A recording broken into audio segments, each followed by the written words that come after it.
माता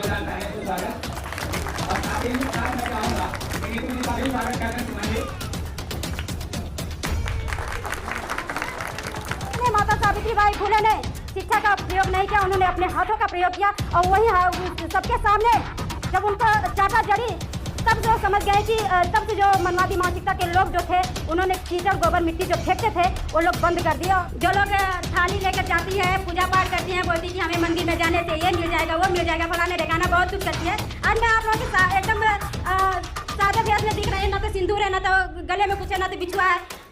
इससे कुछ होने वाला नहीं है। ये बस केवल गुलामी की निशानी है। जो हाथ में कलावा लोग बांधते हैं और माथे पे जो तिलक लगाते हैं, बस केवल गुलामी की निशानी है।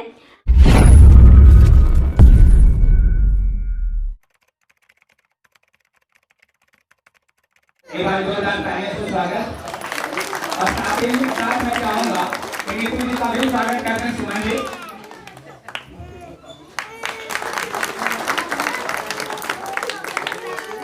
सबसे पहले महाकारुणिक तथागत गौतम बुद्ध को नमन, परम पूज्य बाबा साहेब डॉक्टर भीमराव अंबेडकर जी को नमन और शिक्षा की बीज महिलाओं के बीच शिक्षा का बीज रोपण करने वाली माता सावित्रीबाई फुले जी को नमन और मान्यवर काशीराम साहब जी को, जिन्होंने सत्ता की गलियारों तक जो है कि पहुंचाने वाले मान्यवर काशीराम साहब जी के चरणों में नमन और बहुजन समाज में जन्मे सभी संत महापुरुषों के चरणों में श्रद्धा का सुमन अर्पित करते हुए यहाँ पर आए हुए हमारे अतिथिगण को, हमारी जो यहाँ पर महिलाएं हैं, बहनें हैं, इनको बहुत बहुत साधुवाद और यहाँ पे तमाम भाई बहनों और प्यारे प्यारे बच्चों को क्रांतिकारी नमो बुद्धाय जय भीम। और यहाँ पर आप देख सकते हैं कि अंतर्राष्ट्रीय महिला सम्मान के रूप में यहाँ पर जो है कि मनाया जा रहा है और आज जो है कि 10 मार्च है और माता सावित्रीबाई का परिनिर्वाण दिवस है। तो मैं माता सावित्रीबाई के चरणों में पहले बहुत बहुत नमन करती हूँ और कि आज जो मैं कुछ हूँ माता सावित्रीबाई फुले जी की वजह से हूँ। माता सावित्रीबाई का जन्म 3 मार्च 1831 में हुआ था और आज उनका जो है कि परिनिर्वाण दिवस है। 10 मार्च 1897 में इनका परिनिर्वाण दिवस हुआ था। और मैं कहना चाहूँगी जिस तरह से माता सावित्रीबाई फुले जो कि संघर्ष की और आज हम लोग आप लोगों के बीच में यहाँ पर अच्छे अच्छे कपड़े पहन रहे हैं और शिक्षा का जो बीज रोपण करने वाली माता सावित्रीबाई को मैं नमन करूँगी। और यहाँ पर जितनी भी महिलाएं हैं, मैं सबसे पहले महिलाओं को साधुवाद करना चाहूँगी कि पुरुष से ज़्यादा आज हमारी महिलाएं यहाँ पर जो है कि नज़र आ रही है। मैं महिलाओं के लिए ज़ोरदार तालियों से इनका स्वागत करना चाहूँगी क्योंकि जो महिलाएं जो है कि आज घर में रहती थी, आज वो महिलाएं जो है कि बाहर निकलकर यहाँ तक पहुँची है तो माता सावित्रीबाई की ही देन है। और हमारे जितने भी महापुरुष हैं वे इनकी बदौलत आज हमारी महिलाएं घर से बाहर निकल पा रही हैं।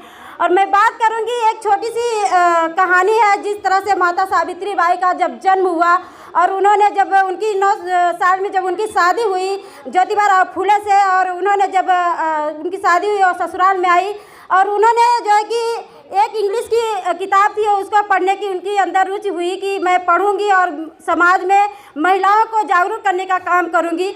लेकिन उनके पिता जो थे वो देख लेते हैं उस पुस्तक को और माता सावित्रीबाई फुले के हाथ से वो पुस्तक ले लेते हैं, बोलते हैं कि बेटी जिस समाज में हम जन्मे हुए हैं इसमें जो है कि हमें पढ़ने लिखने का अधिकार नहीं है। तो सोचिए उस समय माता सावित्रीबाई के अंदर में और इच्छा होती है कि मैं कुछ भी करके पढ़ूंगी और समाज की जितनी भी महिलाएं हैं उनको जागरूक करने का काम करूंगी। तो माता सावित्रीबाई फुले ज्योतिबा फुले को घर से निकाल दिया जाता है। वो जो है कि जाती है उनकी जो उस्मान शेख रहते हैं उनका ज्योतिबा से उनकी मुलाकात होती है, उनकी बहन फातिमा शेख रहती है उनके घर जाती है, वहाँ से वो पढ़ाई करती है और वहीं पर वो जो है कि महिलाओं के लिए वो बोलती है मैं महिलाओं के लिए कुछ काम करना चाहती हूँ और वहीं से वो पढ़ाई करती है। और ज्योतिबा माता सावित्रीबाई फुले जो है कि बोलती है कि मैं महिलाओं के लिए जो है कि स्कूल खोलना चाहती हूँ और उन जितनी भी छोटी छोटी बच्चियाँ हमारे घर की महिलाएं जो समाज की महिलाएं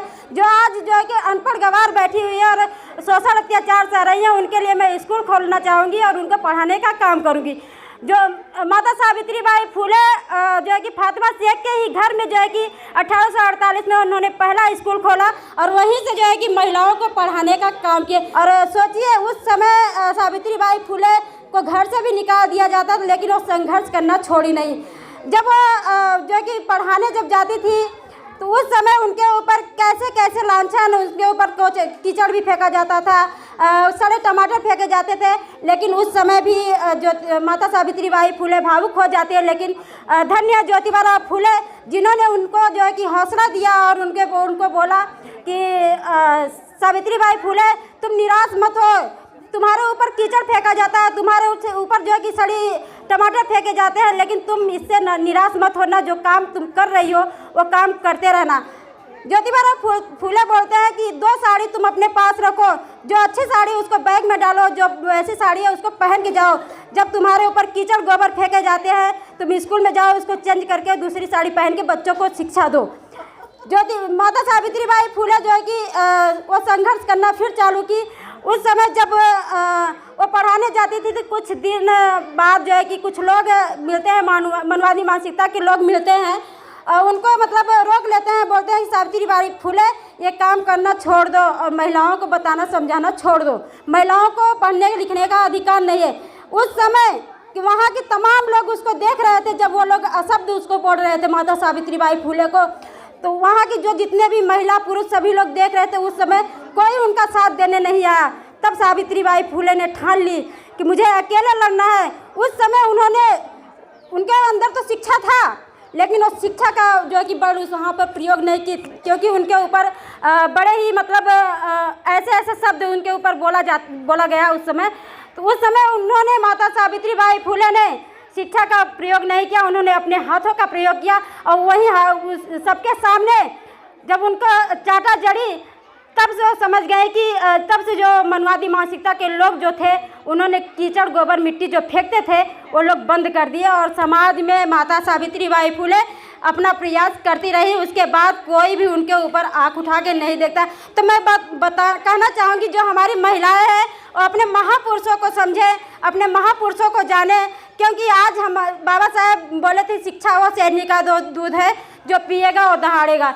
शिक्षा ही वो ताकत है जो आपके बच्चे को जो है कि ऊंचे ऊंचे पदों पे ले जाती है। आज हमारी महिलाएं देख रहे हो कि कहाँ से कहाँ जा रही हैं, घरों से निकल कर वो चांद तक जा रही है, घरों से निकल कर संसद तक जा रही हैं। तो बस केवल परम पूज्य बाबा साहेब डॉक्टर भीमराव अम्बेडकर की ही वजह से आज जा रही है और हमारे जितने भी महापुरुष हुए उनकी वजह से जा रहे हैं। तो मैं महिलाओं को साधुवाद करूँगी कि यहाँ पर लोग आए, और ये भी कहना चाहूँगी कि अपने महापुरुषों को जाने, क्योंकि पाखंडवाद में अंधविश्वास में कुछ भी रखा नहीं है।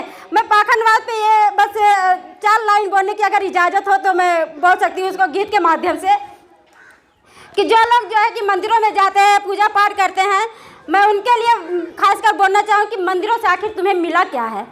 जो लोग थाली लेकर जाती है, पूजा पाठ करती हैं, बोलती कि हमें मंदिर में जाने से ये मिल जाएगा वो मिल जाएगा, फलाने ढकाना बहुत कुछ करती है।